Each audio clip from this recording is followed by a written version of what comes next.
So today I'm going to be interviewing Josh Ferrara.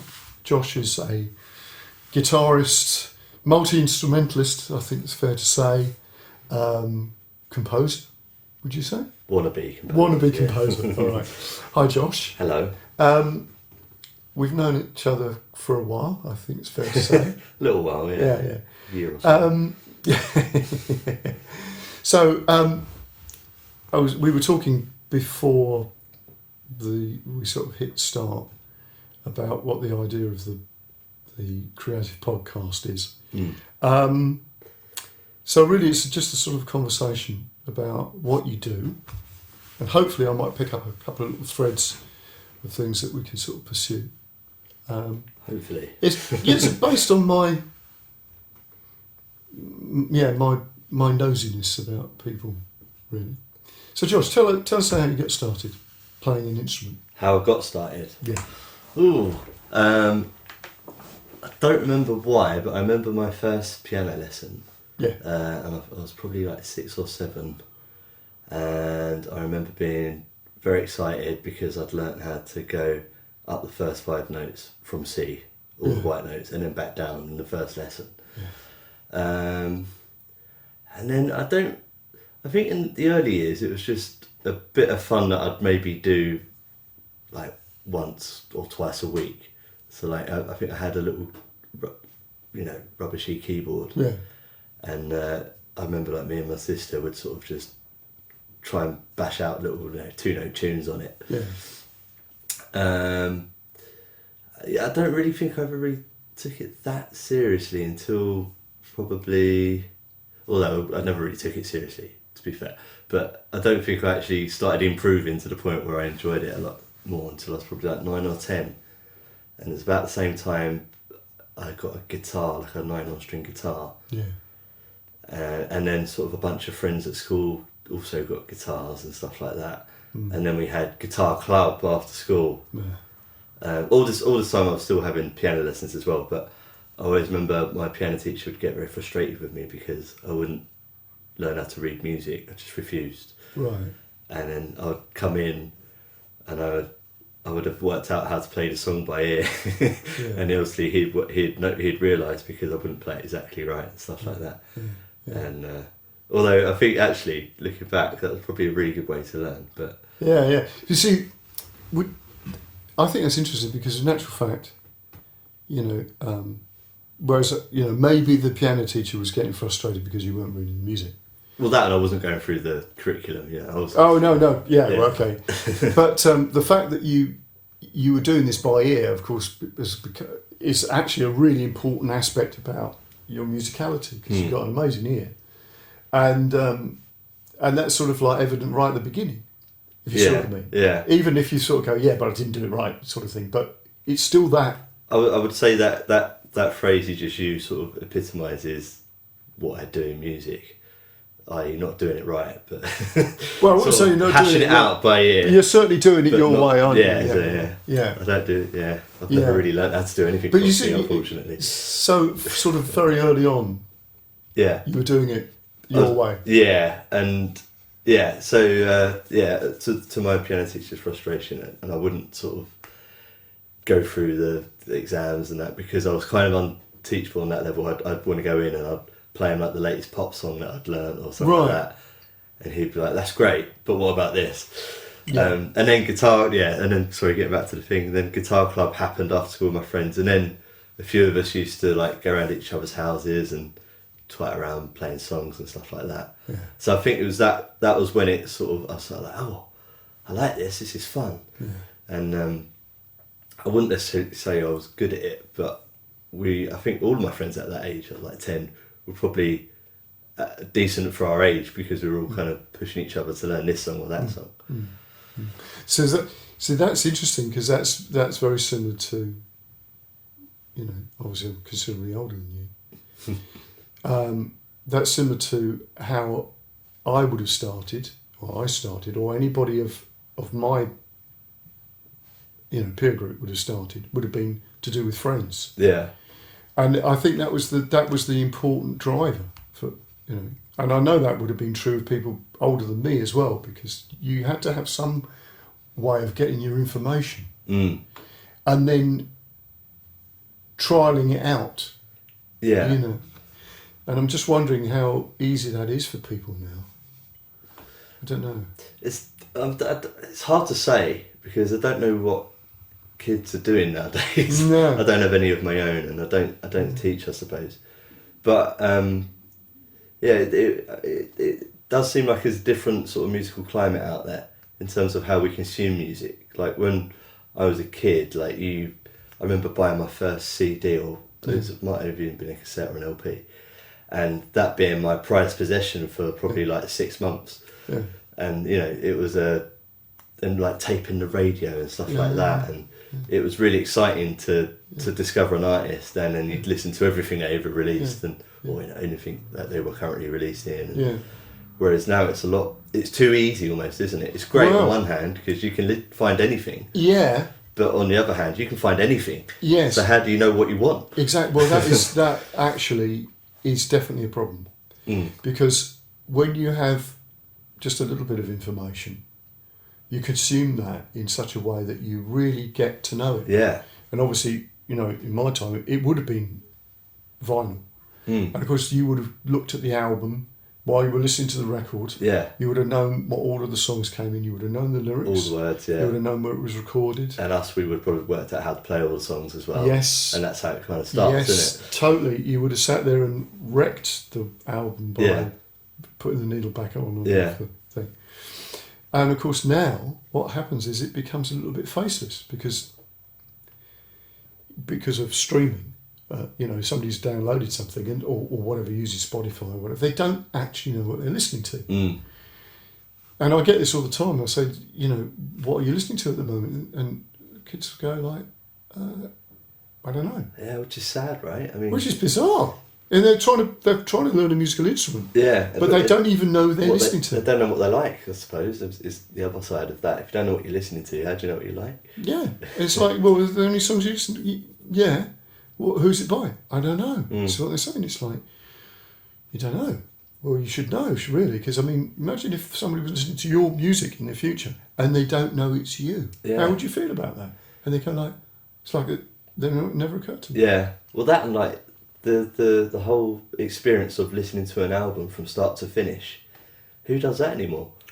It's like that's like a great part of my life, was listening to albums over and over again, and you'd start off and you'd like the singles, and then the second listen you'd maybe pick out a slow one, and by the end of it you've gone through a stage in your life of falling in love with every single song on that album. And that's right. You only do that if you buy one album every couple of months, or Yeah, exactly. And so I think that's an important bit, that even if we're for those people listening to this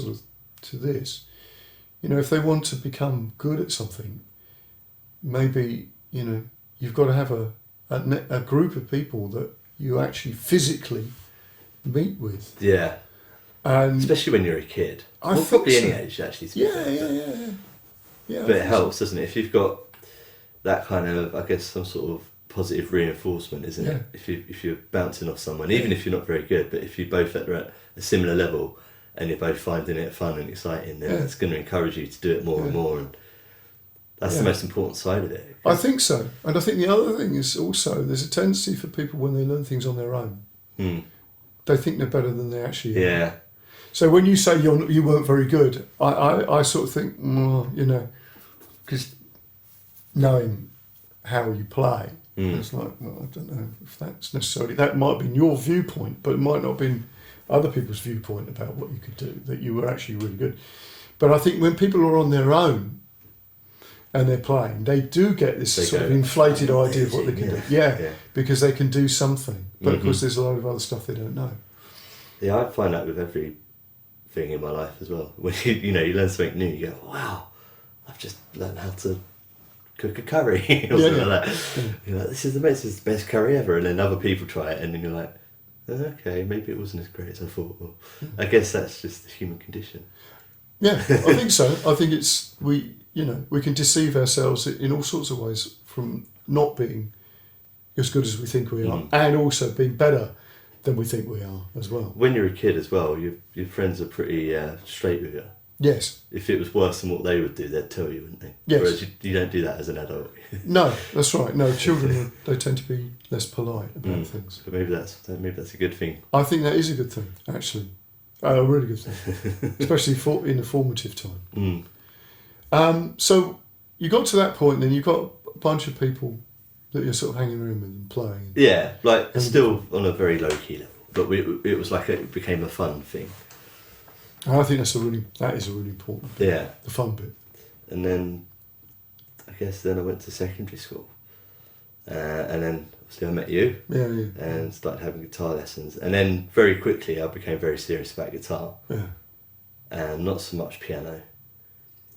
Which I think now is a bit of a shame, because I was actually probably always a much better pianist than I was a guitarist, but never really gave it any time of day, unfortunately. But yeah, it doesn't really matter, does it? Well, I think we go through cycles of things. You see, I've always felt that if somebody turns up for a lesson, right, and they can sing, I will try to use their ability to sing for them to understand the guitar. Yeah. And subsequently, if they can play the piano, I'd use their ability to play the piano for them to understand the guitar. So in actual fact, the fact that you played the piano gave you a bit of a head start. Massively, yeah. Yeah. Because there's lots of things that make sense, aren't there? Yeah. And you don't really know what they are, because it's like the groundwork has been done. It's things like chords and scales. I think if you've played piano, even as I did, like I knew like probably a handful of chords and a handful of scales. I wasn't any good at that age. But when I started guitar, I was like, oh, I know all this stuff now. Yeah. So, and when you're doing it on a guitar from going from a piano, it's so much easier, because you've got one shape, one pattern, and you just move it up and down. Yeah. So all you got to do is know what the notes are on the first, and the low E string. Absolutely. And then you're away. Yeah, but of course the problem with the guitar is that you don't get the advantage that the piano's got, where you can see it in that way. Yeah. Where you go like, well, it's obvious that is a chord. That is this. Exactly. Yeah. You know, whereas on the guitar, the theory's all laid out. Yeah, it's absolutely laid all your out intervals and that. You've only got to pitch 12 notes, and it's all there. Totally. Whereas on the guitar, I still struggle with that now, to be honest. I just don't think I ever really bothered to properly learn it in that way, because I could just imagine a piano in my head. Yeah, well, that's fine. And to be honest, although I don't play piano, I still have to explain things on a piano keyboard to some people for theory. Yeah. Because it's actually easy to explain. Yeah. Because, as you say, it's visual, just there, isn't it? Yeah, it's absolutely there. And when you're thinking, especially like building a chord, it's so much easier to imagine that on a piano than it is on a guitar. Like. Yeah, absolutely. You have to do it like that. Yeah.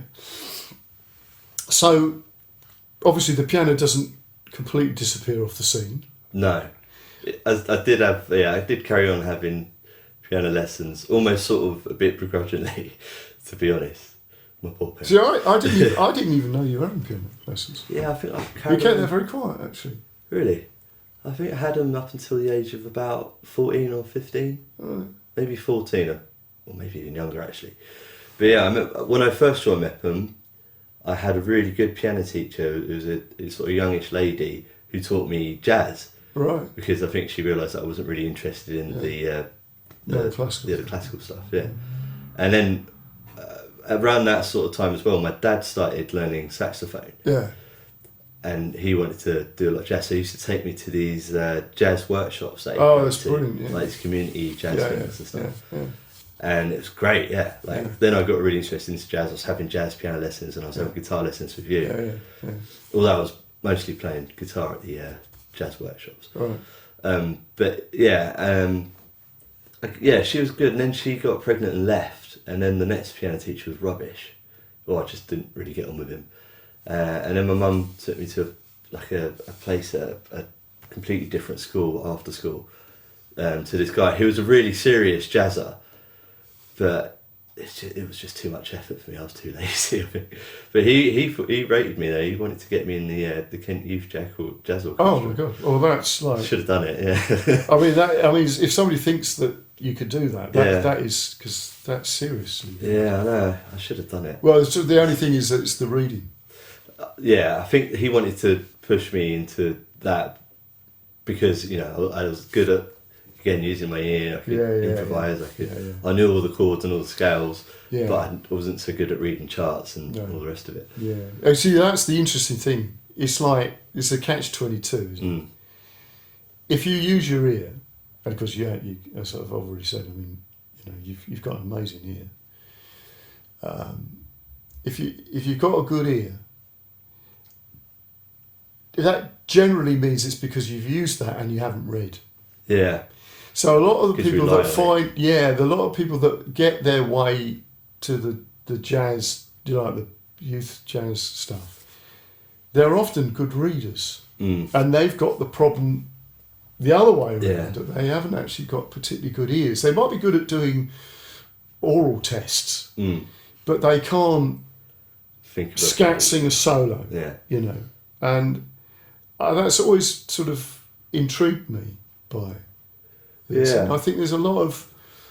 It's a fine line, isn't it? Yeah. Between being too academic. Yeah. Well, I went to one of these Jamie Abersole jazz summer schools when I was setting up Blues Camp. I thought, well, how do you do this? Well, go there. Because obviously whatever they do, because it went for so long, they must have got it right to make that happen.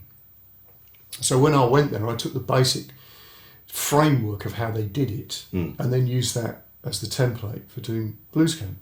But not quite as... Because they do this thing where you've got you do the theory bit in the morning and you have this bit of the instrumental thing and then you have the combo bit, So I took that sort of structured traditionally. Yeah, it was sort of structured, but in a way that it wasn't completely structured. You know what I mean? And I made it less structured than that. But it was that sort of idea that you've got these things that you do modules, throughout modules, but you could tinker with them a bit. And anyway, when I was there, it's an interesting experience for me because I'm not a jazz player, or I like it, but it's a different thing. It's a whole new world, isn't it? Yeah, it's a totally different world. And the thing is that it's not really, I'm going to say something that's sort of a bit of a sweeping statement, but it's not really the world that's inhabited by the guitar very well. And what I mean by this is that personal take, the guitar, there's certain musical styles you go, that's the domain of the guitar, whether that's flamenco or whether that's, the blues or rock music, where you go, makes sense. It's the guitar. Yeah. But with jazz, it's like, it's the piano or it's the saxophone. You know what I mean?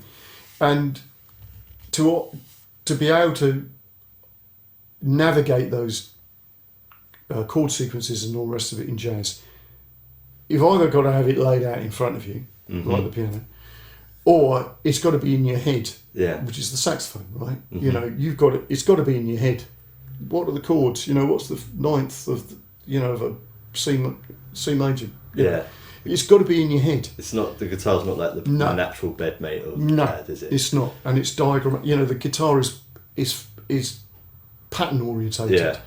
So you have to sort of undo that. So it's like you have to put another head on to play jazz. It's weird because one of my sort of little hobbies is trying to play over jazz chords very badly, very slowly. But just trying to sort of internalize that way of thinking, because it is a completely different way of thinking, and it's something that I do very naturally as soon as I sit down on the piano, and it's not necessarily because I'm looking at the keys though. No, but it's because it's a different brain. You put different head on. Yeah, which is what I was saying.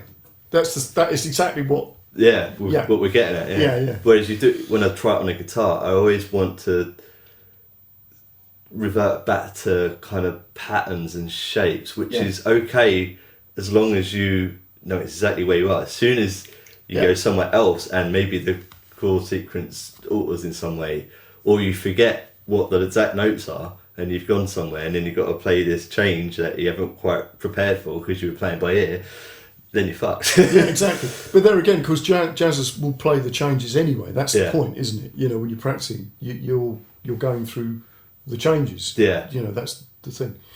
But yeah, that's the type of thing. So anyway, I was saying about this.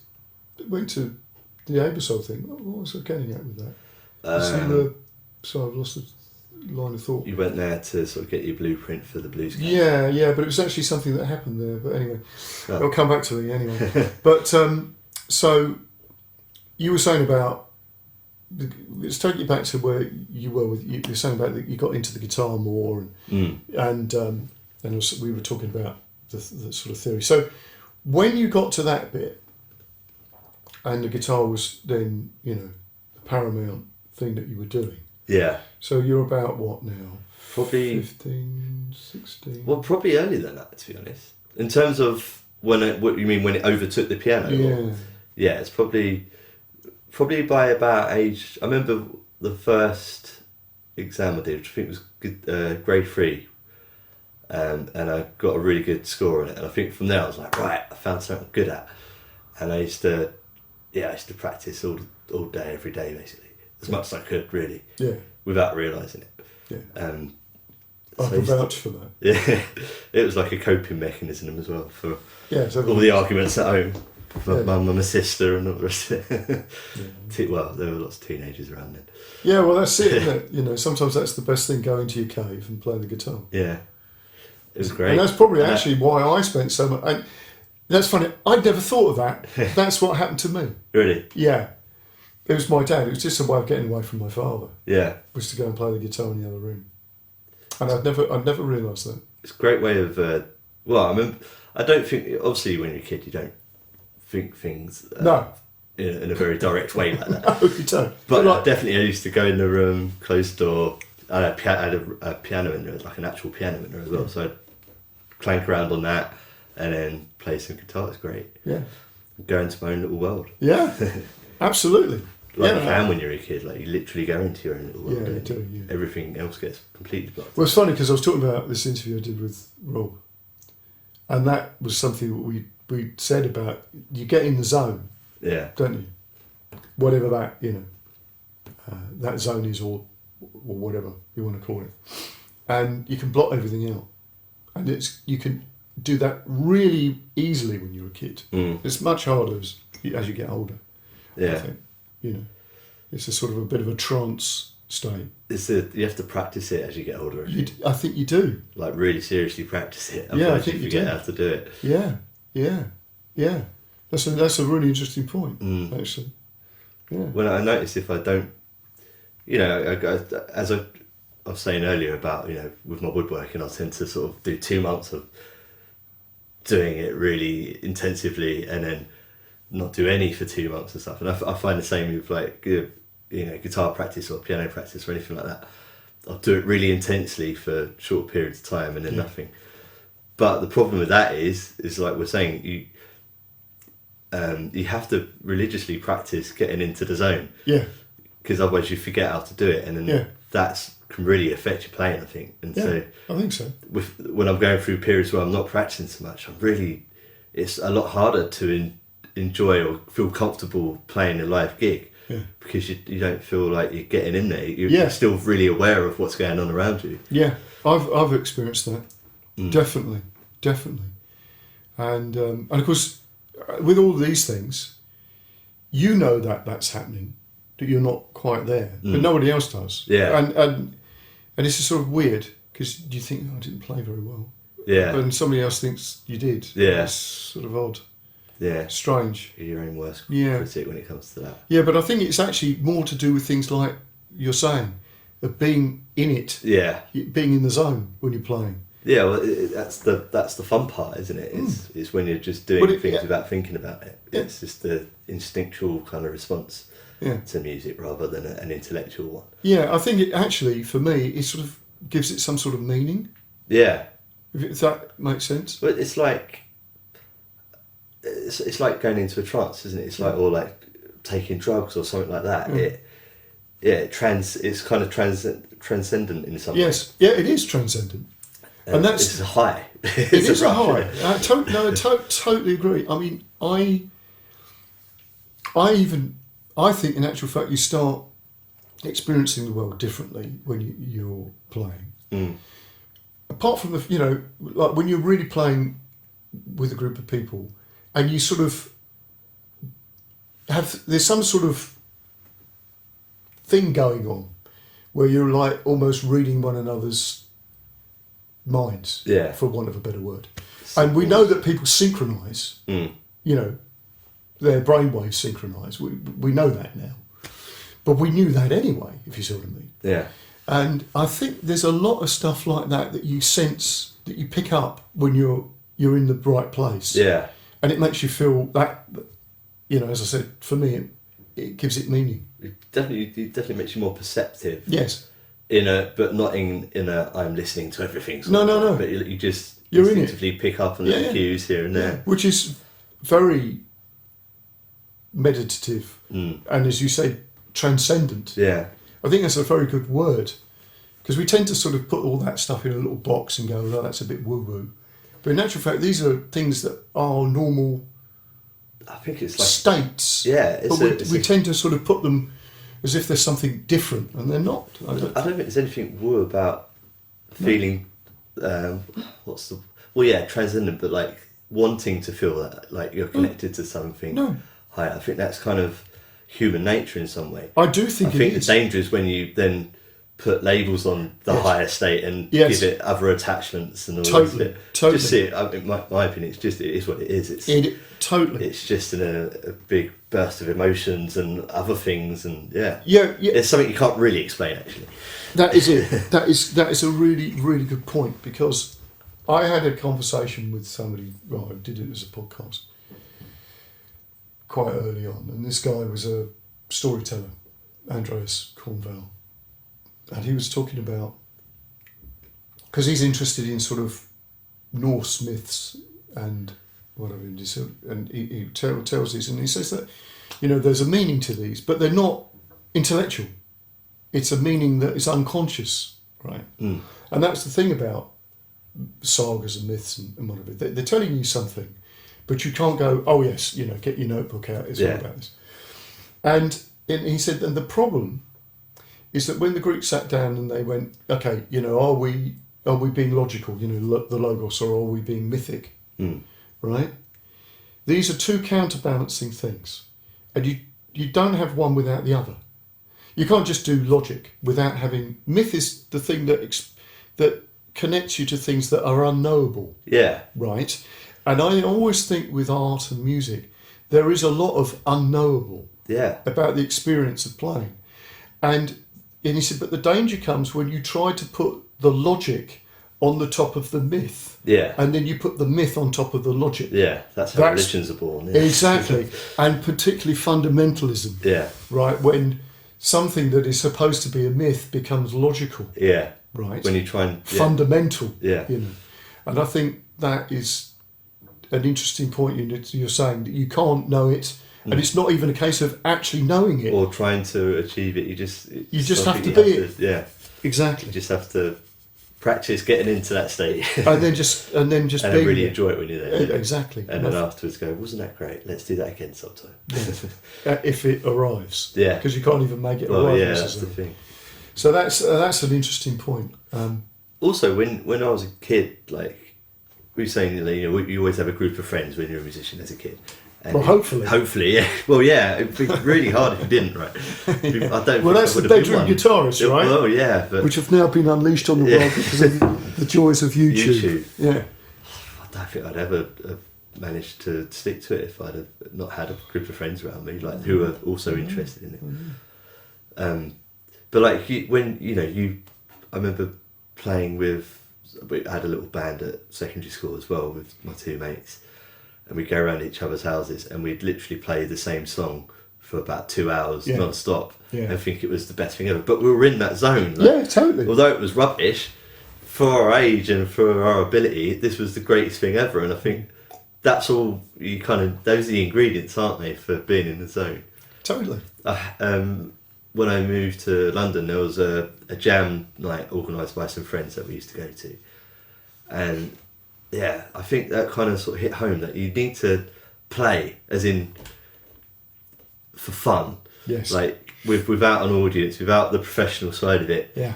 To remember what it's like to be in that zone where you just, and again, it was like a often blues type thing. Yeah. It'd be like 8 people in a room, Yeah.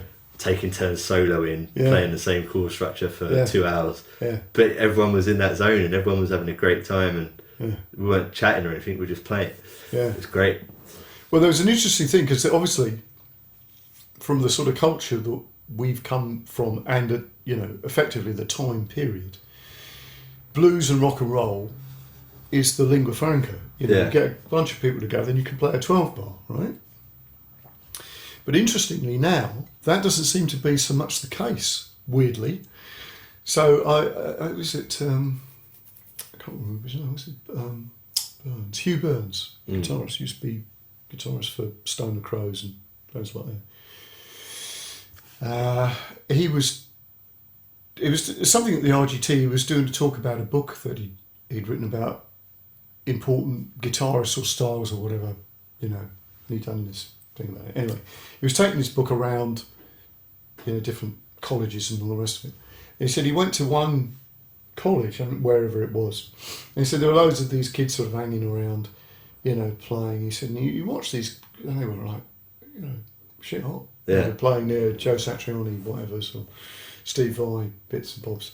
And he was giving this talk, and he said, okay, so could you just do a 12 bar to this guy that was, and he was like, yeah, didn't know what to do. I had the same experience when I went to the ACM. So it's bizarre. Yeah, it's like you go like, what's happening? Yeah, because it's almost like they're. What have you been playing all these years? Exactly. So what they've done, and again, this is probably the effect of the internet and all the rest of it. Somebody sat down and learnt their whatever it was. I remember that Joe Satriani told this story about this kid turning up for his first guitar lesson, and he played him this sort of Anthrax solo, and it was like, blimey.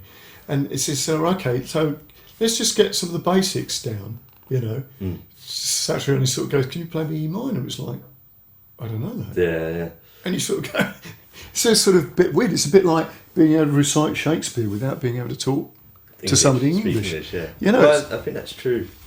When I went to the ACM, there was a lot of like amazing, like technically amazing guitarists, and like after classes, you'd hear them like shredding, like to the highest standard you could possibly imagine.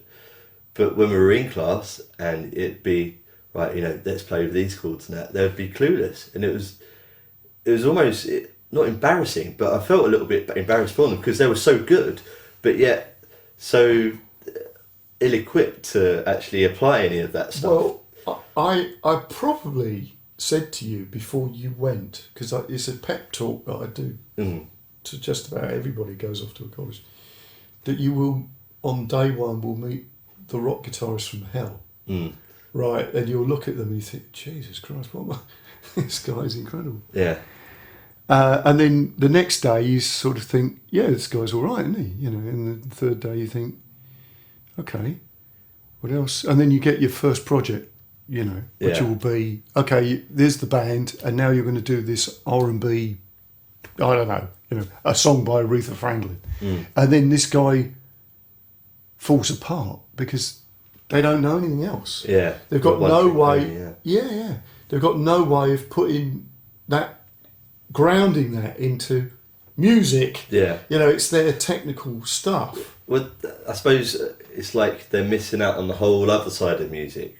There's like you're saying, like reciting stuff, and then there's learning the language in order so that they then can use the language creatively to form your own sentences and exactly. make your own poetry and all the rest of it, Totally. tell your own stories. Or make sense of the world. Yeah. Through language. But you can't do that if you've only regurgitating something. If you just learn the lyrics but not what they mean, then you only get half the song, don't you? Totally. Yeah, absolutely. Yeah. So we've skipped ahead a bit. Let's just go back. No, this is good. This is my fault because of what we went off on a tangent. So you've got this. You've got the guitar thing going now. Yeah. You started doing the grades. Yeah. And you found them as being motivating, which is really all they ever are. Really. Yeah, it gave me that kind of focus. Yeah. Because it was good positive reinforcement, you know. Yeah. And I also had bands. I've always had bands with friends at school and stuff like that. And you had some good bands. Later on in life. No, I think you did actually have some good bands. On different levels, meaning they probably reinforced what you were doing. Yeah, we had a lot of fun, I think. You did. Well, and seriously. We took it quite seriously for kids, even though we're in terms of, we'd religiously go in each other's houses 2 or 3, probably at least every weekend and probably once in a week, and just play music for hours and hours and hours. Not with ideas of being good at it, but just because it was fun and pushing each other to try new things and stuff like that. But again, if you think about Dave Grohl's sort of description about what happened with Nirvana, that they got together in a garage and played and they were absolute crap. And then they weren't, over a period of time, they weren't such crap. And then suddenly they were right, Nirvana. See what I mean? Yeah. And I think there's a tendency for us to sort of go that's pretty, it's pretty dire. But it's actually part of it, I think. Because you are learning something, and there might be something really, really good, even though the musicianship isn't. Yeah, well, if you get what I'm need to saying. be the greatest musician to make great music, do you? That's obviously very evident. Yeah. Especially if you're a band. Yeah. Probably the best thing you could do is not be great musicians. Because you're gonna do something different, aren't you? Yes. You're gonna do what you can. And that's also true with songwriters. Yeah. If you think absolutely, about it, I think that it's almost a curse to be a great musician, to be a good songwriter, because you go down the cul-de-sac of, I could do this really fancy thing here. Yeah. Whereas of course if you haven't got lots of fancy things going on, you write good songs because they're nice and simple. Yeah. And they act as a vehicle for the song and the lyric and everything without it being overcomplicated. Yeah. Also, it'd be a bit like being a lyricist or a poet, but having studied every single poem ever and known exactly what all the motifs and other kind of technical aspects of it. It'd be too much information, wouldn't it? Yeah. You'd be too aware of things to then actually formulate your own kind of take on everything. Absolutely. I totally agree. That's the whole thing, when we did this, because you did Blues Camp with us, and helped us out with these people trying to write songs. That is the main aim. Is you stop people trying to make things rhyme. Yeah. Because on that level, that's one of those things where things overcomplicate straight away. Don't worry about that. Just get the ideas down. Keep it simple. But you leave people in a room for a little while, particularly if you've got a bunch of highly educated people, and it dissolves into anarchy very quickly. Everyone's trying to write. Or mundaneness actually is the worst thing, Well, also, I think musically as well, if you're really good at music, you're going to be really good at copying stuff because it's easy, right? And we all, it's human instinct, obviously, to copy things. But this is my take on it anyway, if you're maybe not the greatest musician ever, and then you start copying it, you're going to copy it really badly. And probably, if you decide you're quite good at it and stick with it, even though maybe you're not copying it right, you probably then invented yourself a whole little niche or your own sound, that thing that everyone's looking for, Yeah. Their style. Well, that's really good because actually I can quote a couple of things that really backs that up. Somebody said to Johnny Cash, that rhythm you do, that's amazing. Yeah. He said, that's all we could do. Yeah. Right? Yeah. And you sort of think, and I know that sort of sounds a bit flippant, and he had a great band and everything, but the point he was making is that, maybe when they started, they couldn't do much more than that. Yeah. And that was their sort of blessing. So you just do that really well, write a load of songs in that sense. Yeah. And I had an interesting experience because used to work everything out off of records. Mm. Okay. And I did this Roy Buchanan thing, and I loved Roy Buchanan's playing at the time, you know, and I still do. But there was a song called Tribute to Elmore James, and it was like a 4-minute guitar instrumental with loads of trickery, a la, you know, Buchanan. Yeah. And I got the whole thing down apart from about 2 bars, 4 bars maybe, and I couldn't work out what the hell this guy was doing. And it drove me to despair yesterday. And I had to cheat and make that bit up. Right. Because I couldn't do it. And a long time afterwards, I think I worked it out. But what actually occurred to me was that was the only unique bit, was the bit I made up. Yeah, yeah. Everything else was actually him. Yeah. Me nicking that. And that was a bit of a revelation, actually. That actually maybe cocking it up is a good thing. I think it's a really good thing. Yeah. In terms of you developing your own sound and style as a musician. Yeah. I think that's one of the things I regret about doing so much education in music, like college and all this bit, is that you start getting bogged down in the nitty gritty, and then once you get good at working out, you know, all that stuff, you do become a very good technical musician, but it's so much harder then to be original. So yeah, isn't it just? Because you have to then think about how we're going to do this originally, whereas before you would have, like you were saying, you make do, like you learn the fun bit, and then the rest of it you sort of, that was boring, so I'll just do my own thing there. Well, I've actually put now a lot of that type of thing into what I do when I teach people. I teach them to cheat. Yeah. In a way, which is like if you're putting a band together. I've got a couple of groups of kids that I work with, and one of the things is, well, this bit you got here, this is like really difficult. So if you think the amount of time you've got to do to learn this bit, if you're putting this into a set, be creative about that. Yeah. Just take it out, or go from that bit into another song and then come back again.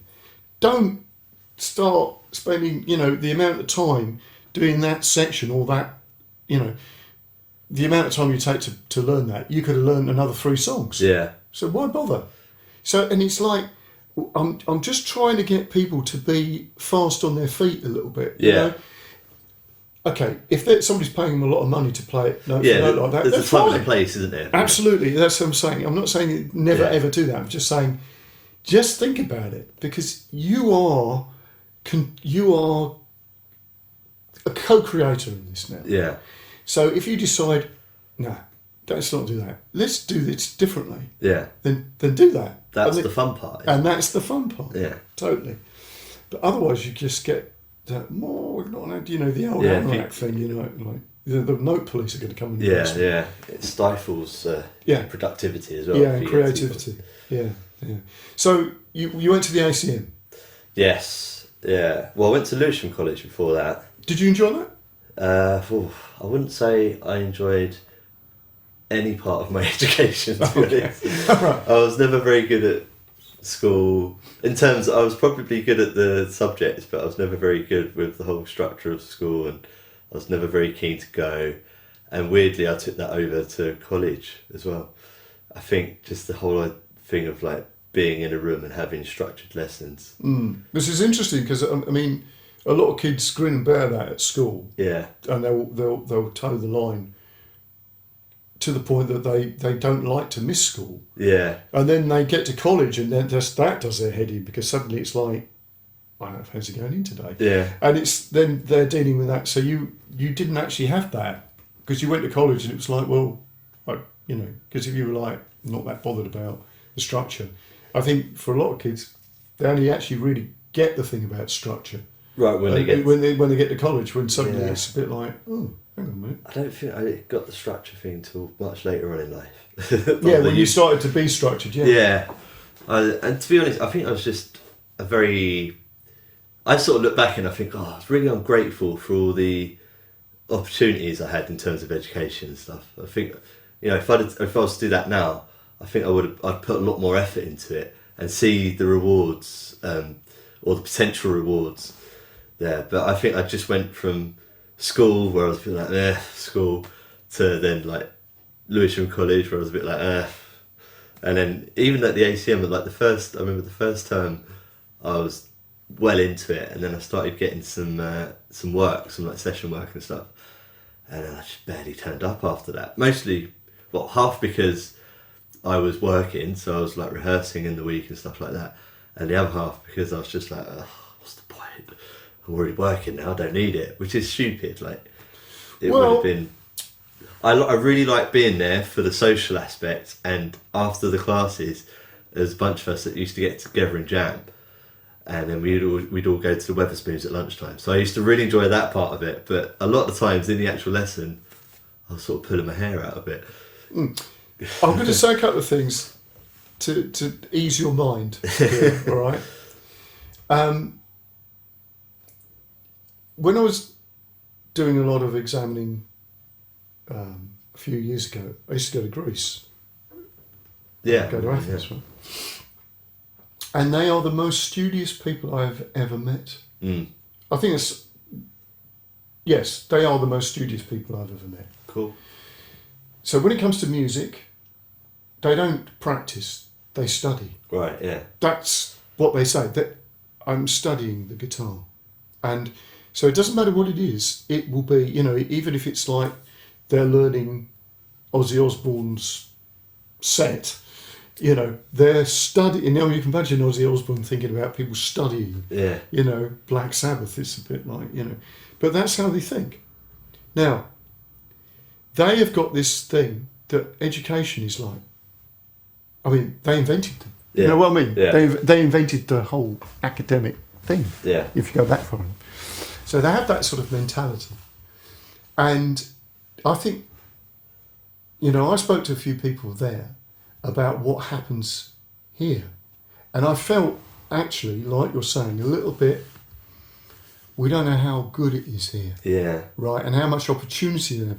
Because they don't have anywhere to play over there. Yeah. Unless you're playing bouzouki for, a traditional band in a restaurant. Yeah. They have to make their own thing. I mean, you could go into any pub around here and go, I've got a band. As long as the publican thinks, it's cost analysis, like, am I going to make a load of money and it's not going to be too much problem for the neighbours? Mm-hmm. They'll have you in. But there's nowhere over there. Yeah. And but they're churning out all these amazing players, technically amazing players. Yeah. And saying Ozzy Osbourne, Ozzy's guitarist is Greek. Right. Right? So, or was, I don't know if he still is, but anyway.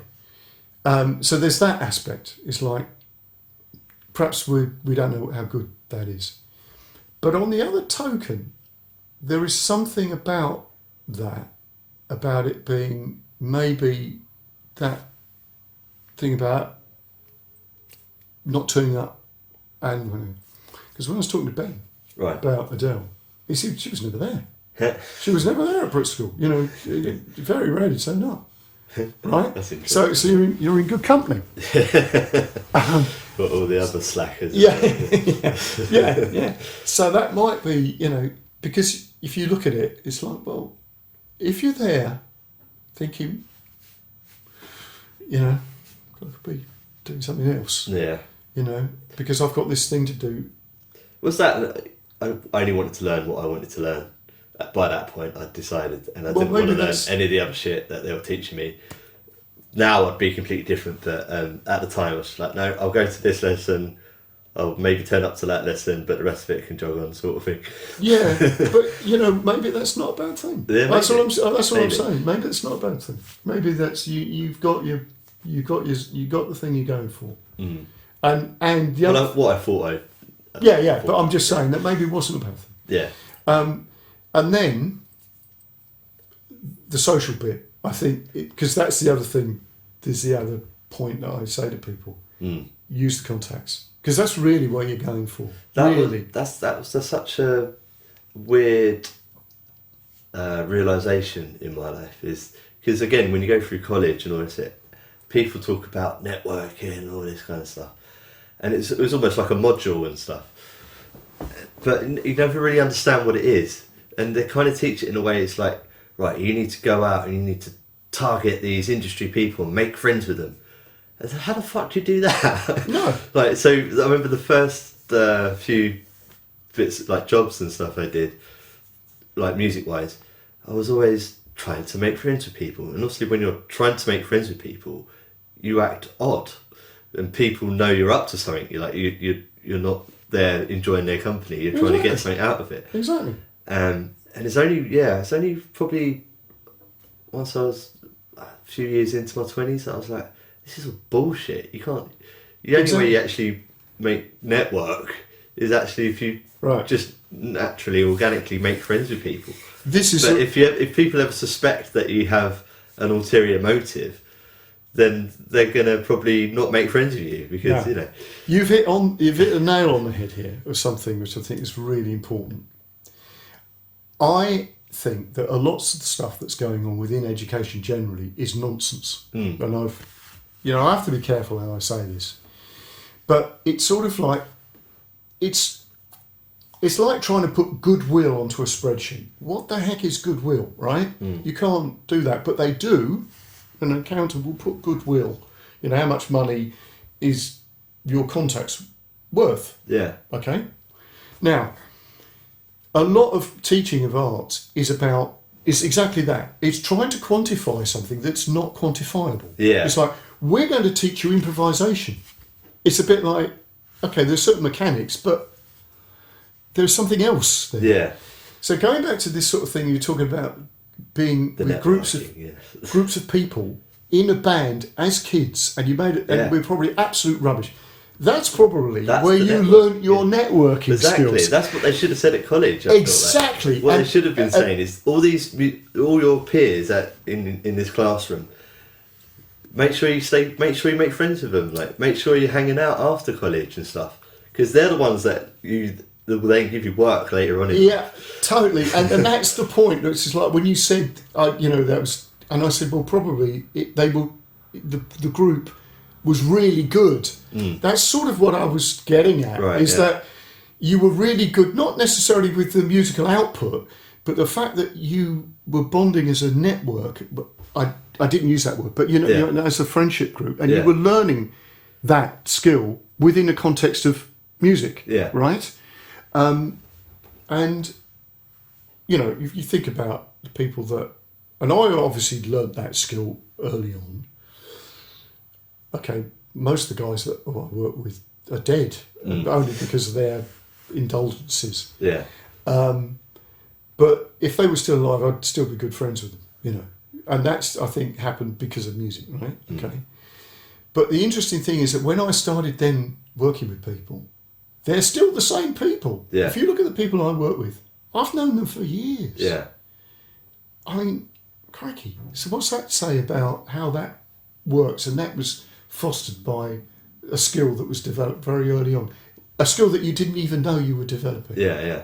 Again, this is the unknown. Well, it's something we all do. Well, most of us do very naturally, isn't it? Is make friends. And if you're a musician... Most of us. If you're a musician surrounded by other musicians, you're already doing it. Yes. So I feel like this kind of... Yeah. I don't know, it's very fake the way it was taught. It's like almost like they were saying, right, you need to find out where these offices are in London and go and hang out in the nearest pub where they all hang out and then make friends with them at a bar. It's like, what? You can't do that. It's like, that's almost like saying that's not going to work. It's almost like saying... Maybe it does, I don't know. To the girls, you really need to go and sleep with those people. Yeah. Right? Yeah. And now because we're quite open and gayness is not so much of a problem, then something that was an unsaid thing in the past, which was, and you guys who are the singers, you need to go and sleep with those people because they're all... You need to go and suck a lot of dick, basically. Yeah, totally, because in actual fact, you could... Well, I won't quote the names now, but certainly, the music industry in this country... Well, that's probably what was going on, isn't it? Totally was what was going on, and they are big names that were not disclosed, and I'm not going to disclose them now because obviously, but they within the industry, you knew who those people were, and that was the way of getting in.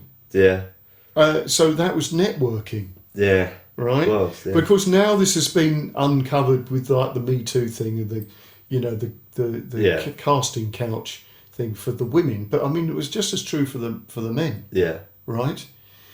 So just get back onto Yes, it's got a but bit of but the thing that, joking aside, because we're not really joking, we're being serious, but joking aside, you can't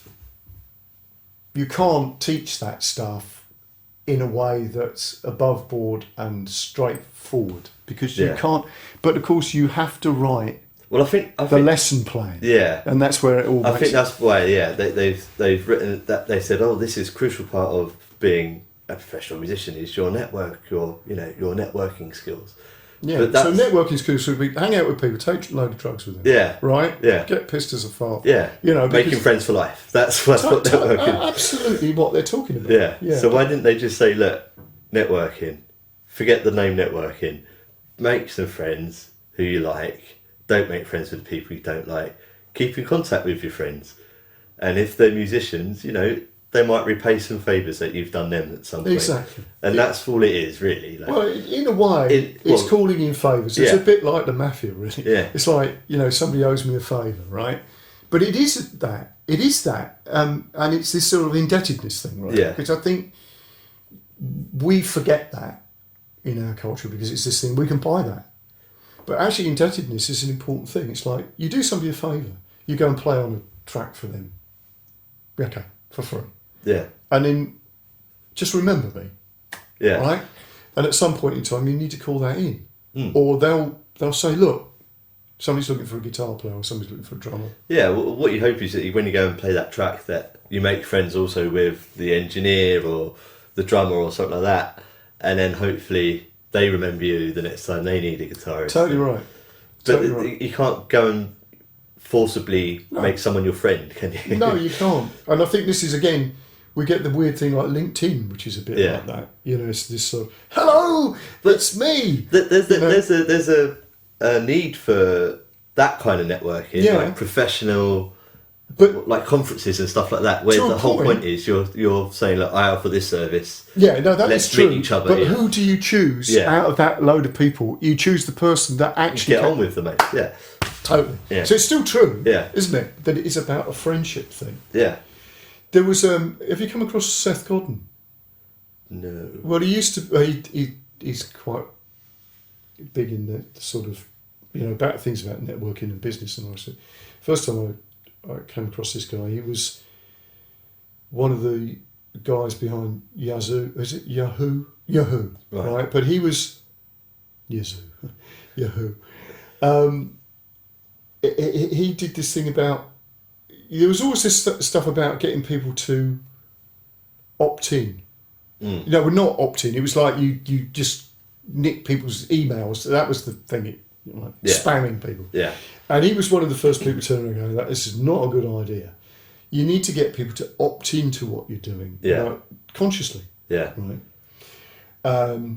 And he was saying that the concept, this idea that the internet is something different, he says, it's nonsense. He said, really, we're actually going back to a way of thinking that people did before, which was, if you lived in a village and you needed some grain milled, you go to the miller. Mm. And then you talk about everything that you did. You have a chat. Yeah. How's your dog, how's your wife, how's your cat, and, the kids, and, Mr. So-and-so down the road, blah, blah, blah, right? He said, and you'd use their services, unless you fell out with them. Mm. And then you'd go to the next village and find some other guy. He said, but that's what you do. You don't, you make communication with them. He said, and nowadays it's this sort of like, and because this is going back a little bit in time, it's this sort of faceless thing about what's going on the internet. You're buying stuff from people you don't really know. He said, but actually that's not going to last.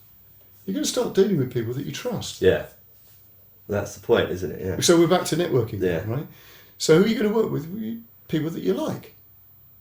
You trust them. Yeah. Yeah. People you know that you'll get on with and they're going to do a good job.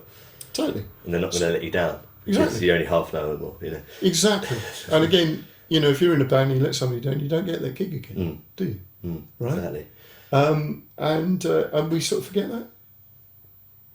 That's the thing that people, when they're taught, like in the colleges. So the ACN then, Yeah. What did you because you obviously benefited from that in sort of technical.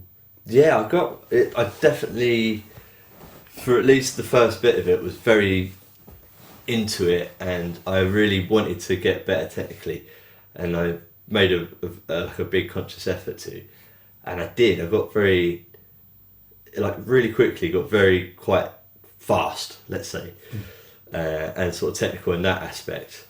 But a couple of years later, to be honest, I really started hating my playing because it didn't. I'd lost that kind of what's the word? Like signature kind of sound. Yeah, it's your voice. Yeah, I was going up and down patterns and scales and arpeggios, and not that it could have been anyone else. It just wasn't very musical anymore, and it was really fast and really impressive, but it didn't. Whenever I'd listen back to recordings, I'd be like, "Oh man, it just sounds really boring. Like it doesn't sound very exciting." And, No. And then I'd often pick out, and like friends would say, "Oh, you always sound better when you play slowly." I was like, "Oh, that's probably true actually. It's more musical. Like you tend to pick your notes a bit better." And yeah, that's interesting. My thing is, why would you want to sound like Steve Vai?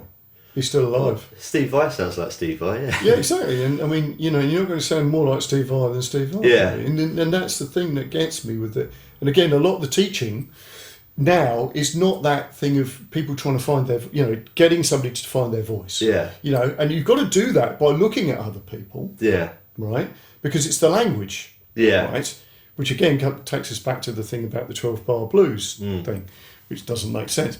But if you'd sit there and just try to become whoever it is, whoever's the flavour of the month, they already exist. So why would you do that? Unless somebody's paying you a lot of money to sound like that person. But then the trouble is, then what do you do? Because you really do need to be you. Yeah. Well, that in an ideal world, that's what everyone should be aiming for. And maybe that's what's lost, I think, in a lot of music education. Yes. Yes. Totally. Is that we're all trying to learn how to sound like everyone else. Yes. On purpose. Like contemporary music has become more like classical. It's very academic now. It is. Yeah. And that is not good. It's not good for innovation anyway. No, it's good for the education system because they get paid for teaching somebody to and you can mark it. Yeah, and on the back end of it, you get these really highly skilled musicians in terms of who can sound like anyone, but not themselves. But yeah, so I mean, but it's great for session players because they can, they can dip into any kind of. Well, that's fine as long as session playing still exists. But yeah, that's the thing is that there'll be no artists left to play for. No. Potentially. That's interesting. Yeah. Going back to that point anyway, I just wanted to elaborate on it. What I wish I'd done, because I think you can play really fast and really stylishly, but is probably looking back here, because I haven't got the time or the patience to do it now, but what I wish I'd done then was instead of learning patterns and scales and arpeggios and runs and all the rest of it, I'd made up my own. Because then obviously you get the benefit of playing technically and fast, but you have your own style again. It's all about developing your own sounds and all the rest of it. See, the ways of doing it, I think. Like. So I was just thinking, you saying that, somebody like Django Reinhardt. Yeah. The fact that he lost the use of two fingers probably made him then Django Reinhardt. Yeah. Whereas before he might not have been anybody because he was good, obviously.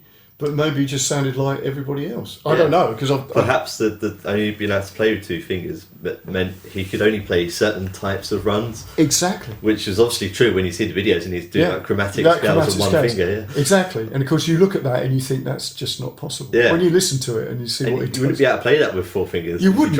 Well, no, not really. Not sounding like that. No, you can't. I've tried and you can't.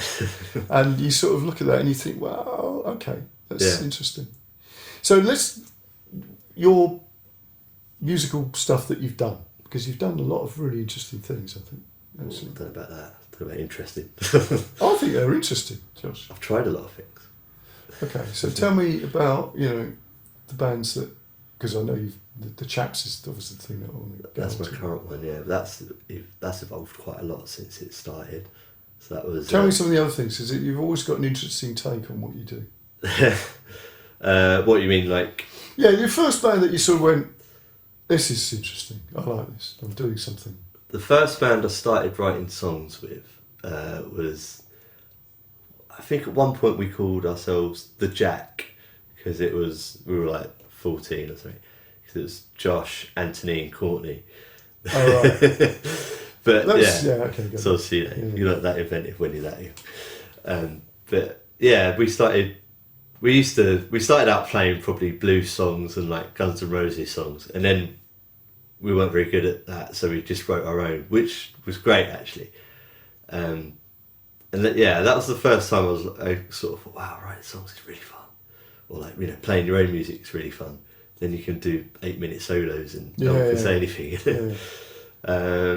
So there's that one, and then probably aged, I think I was 15 or 16, I started a kind of covers band with Tom Knight, Big Fish and my brother, and that was, we never wrote songs, but we sort of did dodgy covers of, God, I don't even know what we used to cover, to be honest. Probably pop songs. Then what happened after that? Then I joined a band called Nexus, which is where I sort of met Chris Dagger, who's like my best mate now. Yeah. And obviously Chris is doing a lot of interesting stuff. Yes, yeah, he's doing very well for himself. Plays for George Ezra currently. Well, did on the last tour. Yeah. I'm assuming he will be on the next one. Yeah. But yeah, so I was only meant to come in and play keyboard for a couple of songs for a couple of gigs. But me being me, within like the second rehearsal, was rewriting all their songs for them, telling them they're playing it all wrong. Yeah. You see, you're networking. Oh God, it's a miracle I have any friends, to be honest, especially musical ones, because I'm a bit of a tyrant when it comes to music. To be honest, but yeah, like, I don't think I upset them too much, because they invited me. Well, they're mostly all friends with you. Oh yeah. Well, obviously you didn't upset them. So yeah, then I spent, I don't know how many years it was. Must have been at least 4 or 5. Yeah. With those guys, and that's quite a long time actually. Yeah, we developed a lot in that time, as you do when you're young. Like we went from being sort of a Chili Peppers cover band, basically, like writing every song in the style of the Chili Peppers, to then probably being more of a Libertines cover band. But we the songwriting evolved quite a lot and quite quickly, and that's the first time we got some interest from managers. And because that you had that sort of thing where luck of the draw and it didn't quite fall your way. Yeah, and then we got older and we got to like that kind of 18, 19 stage when people go off and do different things, and I think that's what happened there. And then after the ACM, me and Chris started a band. Well, I don't think we started a band, I think we started writing songs together, and then this is by the same time MySpace got big. I remember the first day I heard about MySpace, I was like, right, we have to put our songs on the internet, Chris. And so yeah, I bought a load of recording equipment that I couldn't afford and didn't know how to use, and we recorded a couple of songs and put them on MySpace, and people really liked it. Yeah, good songs. Yeah. And then because there's sort of a Chaz and Dave sort of angle. It was Chaz and Dave meets AC/DC probably. Or at least that's what we were thinking. It's good. That's quite a good take. These songs are good. They were definitely different. You say what you like about Free Bob Nation, but it was definitely different to what other things that were going on at the time. Yeah. But yeah, we got well into that as well. We tried really hard, but probably looking back, or not necessarily at the things we should have been trying hard at. Like we wrote a handful of good songs, and we recorded them as best we could, and we tried really hard to make those songs really good. But probably what we should have done is write more songs. Right. I don't think we did enough writing, basically. But we gigged a lot, and we tried our best to be like really like a really good live band, and we've tried to really push it, and we did all right. We did develop some interest, and yeah, like different producers and managers wanted to meet with us, and we did a bunch of cool gigs and stuff like that. And that sort of went on till I was about 23, 24, I think. And then Dagger got a session job, which meant he was going to be away on tour. And so I went, weirdly, I went for that same audition, and I just narrowly missed it, I think. So Charlie Morton, if you're listening to this, you bastard.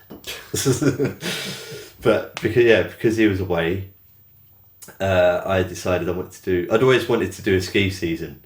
Oh, right. I went on a skiing holiday when I was like 14, and I saw a band playing. I was like, wow, that must be well cool. Yeah. And so I decided that year I was going to put a band together and go and do a ski season. Yeah. And it was, I sort of just, to be honest, I asked like Tom and some other guys I knew from, doing other covers bands. And it was basically whoever said yes kind of got the job. No disrespect to my bandmates now, but that was kind of how it was formed. And then it was interesting actually trying to sort that out, because I had no clue how it was going to work. Also, we didn't have a dedicated singer, so it meant like we were going to have to sort of step up basically and sing, and none of us really wanted to do that. But also like trying to get the work out there. I remember I was on the phone to, luckily I could speak a bit of Italian, but I was literally calling people up and asking if they owned a bar and could we come out and play for them, and everyone was obviously saying no. And then eventually I found a guy who was a Kiwi guy who worked out in this resort that I wanted to go to, and he told us, we flew out there and he met with us, and we kind of just went around to all the bars in this resort and begged them to let us play for them. And originally they all said no, that live music doesn't work in this resort, blah blah blah, you need to go to this other resort and that. So we drove over to France, we secured some work, a couple of days in France. And then on the last night, I think one of the bars took pity on us in the Italian resort and said, all right, go on, come out for this week and you can do 2 gigs, and if they go well, we'll give you a job for the season. And so I thought, fuck it. And we I think I must have had some savings, but we put a deposit down on an apartment there, and we flew home, and then we were like, right guys, we're doing it, we're actually doing it, it's all booked, and started rehearsing. And I remember, we drove out, I think within 2 weeks we'd got ourselves about 9 to 12 gigs a week. Yeah. From a resort that said that live music doesn't work. Blah, blah, blah. It was hard work though. That first season was really difficult. Playing that much, it's like, doing 2 gigs a day sometimes. And Amazing. Oh, it was horrible. We was going out partying every night as well. Barely skied that first season.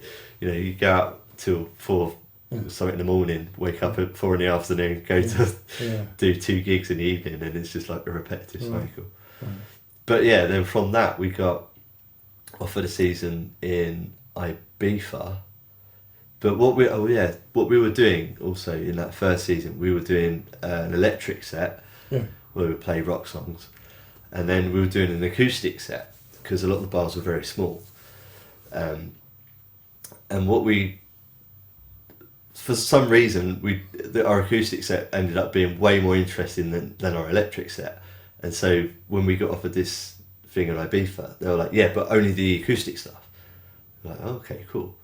So we did our thing in Ibiza, and that was quite boring actually. I don't know if a lot of people think Ibiza is going to be this amazing fun place. And I think it is if you have an insatiable appetite for partying and drugs and clubbing and all that kind of thing. But also really boring otherwise. There's not much else to do no unless you got loads of money. Yeah. And again, like to go partying all the time, you need a load of money because it's like 20 quid for a bottle of water in some of the clubs and stuff there. That's obviously everyone's on drugs, so that's how they make their money. So yeah, then that first thing in Ibiza, the gig went really well. It was fun. We started writing some songs in our spare time because we had a lot of free time. And then after, we got back. I think the following year we did, because we weren't working much, we were just begging bars and stuff for work, and we were also writing songs and putting stuff on YouTube. But we did a busking tour. Yes, I remember the following that. Summer. Yeah, that was brilliant. That was amazing. God knows how we survived, because we were all like actually broke, like didn't have a penny to our name, and we were literally living on the money that we earned from busking, which at most was like 200 quid a day, and then most of the time it was more like 100 quid or something like that. So split between 4 or 5 people. Oh.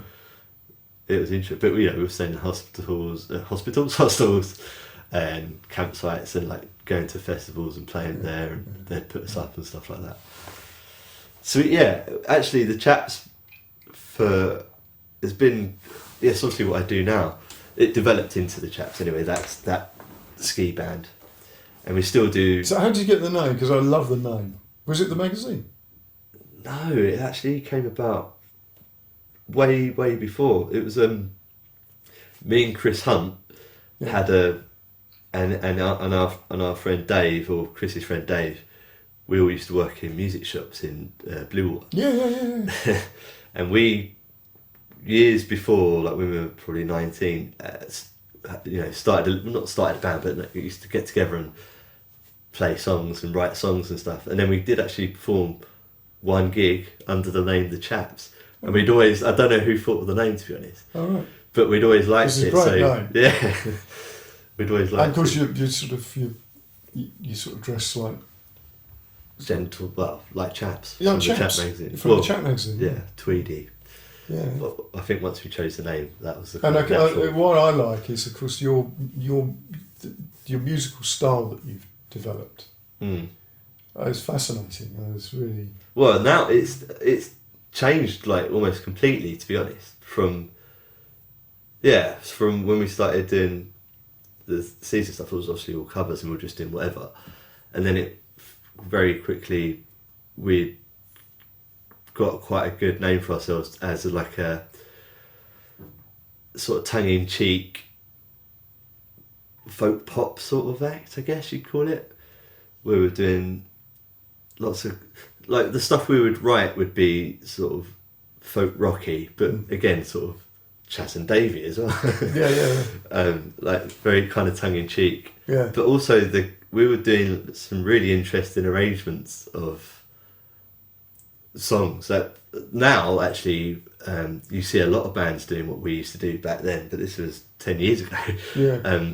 You see a lot of bands covering stuff with banjos and acoustic guitars and cajons and stuff. But we were at that time we were the only band we knew of that were doing it. But we were doing these huge medleys with 4-part harmonies, and with what some of the interesting ones we did. I remember at one point we did like Monkey Wrench with a banjo and stuff like that. So like and skiffly versions of songs, and we were doing lots of pop. So we'd do like, what were they called? I can't remember. I don't remember any artist names. So what sort of stuff do you do now? Because you do some really good stuff, and you got a lot of videos up on. Yeah. Well, so then our cajon player left, and we kind of reinvented the band really, and for some reason we reinvented it as like a dance music band, and so we went from a skiffily folk rock kind of thing to still using acoustic instruments but playing dance music. And initially it was still sounding fairly acoustic, whereas now it's full on electric sounding, and it's. But you're still playing acoustic instruments. Still playing acoustic instruments, but we opened Pandora's box when it comes to effects processing. Yeah. And and that's really fun, to be honest. Like, I kind of like that about what we do, is that it does evolve constantly, and it keeps it interesting. Yeah, because you do amazing, songs that you think, God, how do you do that? Because it's like, it doesn't make sense, I think. To Yeah, I like know. people that, it is that amazing. you could be making that noise with with that instrument. Yeah. So people often think we're using backing tracks or samples or triggers and stuff like that, but we're not. No, so it is amazing because you've got somebody playing a mandolin or something. Yeah, and it's like, okay, but it sounds like a synthesizer. Yeah, it's amazing. Yeah, and we do it on our vocals as well. So often it'll sound like we must have a backing track on our vocals because you've got these endless delays or but we just spent a lot of time. Yeah, it's a lot of sort of pre-production. Yeah, a lot of pre-production. yeah. But it's fun. Like it's nice to. Before that, I don't think I'd ever used an effects pedal. I was like a real purist. No, you were. That's true. Yeah. That is true. Yeah, I used far more effects than you did. Yeah. And now it's completely the other way. I was anti-effects. I was like, oh no, you want the cleanest signal going into your amp. Yeah. And then when we was doing acoustic, I was like, yeah, I just want an acoustic guitar. That's all I want. And now I'm the complete opposite. I've got fucking the hugest pedal board you've ever seen. Yeah.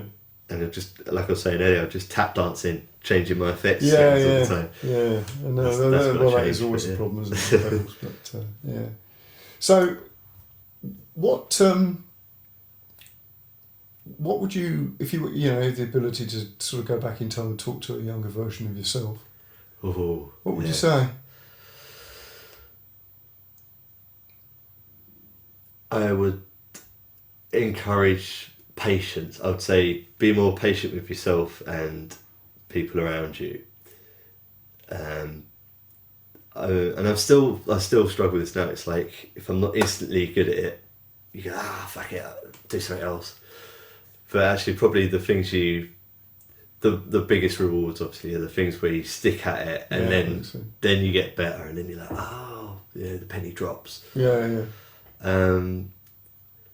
That, God, you know what? This is something I think about a lot, and now I can't think of any of them. I would definitely encourage myself to be a little bit more studious back then. I'm quite studious now, but I think I was maybe a little bit too far the other way. And also with that comes like a lack of respect for for people that have got good wisdom and information for you. You sort of go, you don't know what you're talking about. Blah, blah, blah. I know better than you. Yeah, be less arrogant, be more patient, and stick with things. I think is the big one. It's very easy to start something and then stop it, and never to return to doing it again. Yeah. I think the big thing is stick with things. I think. Yeah. Even if you're not very good at it, even if you don't instantly enjoy it, but you think you might enjoy it when you get better, or something like that. Yeah. Could apply to anything, but I think sticking with things. Try not to be an arsehole. Wise words. So how can people find out about what you're doing, Josh? Have you got? Probably the best way. You'll have to send me the details. Yeah. And we'll pop this on the thing. But if you Google the Chaps Band, or you can go on our website, which is thechapsband.com, or YouTube. We've got a bunch of videos that are quite popular on YouTube, which is /the Chaps Band. And yeah, I'm hopefully going to get into doing a bit more writing and composing and producing and stuff like that. So hopefully I'll have a platform for that soon as well. Cool. Good. Well, that was great fun talking to you. Cheers, Vic. And best of luck with everything that you're doing. And you. And it was a pleasure. Right. Go and get a cup of coffee. Yes.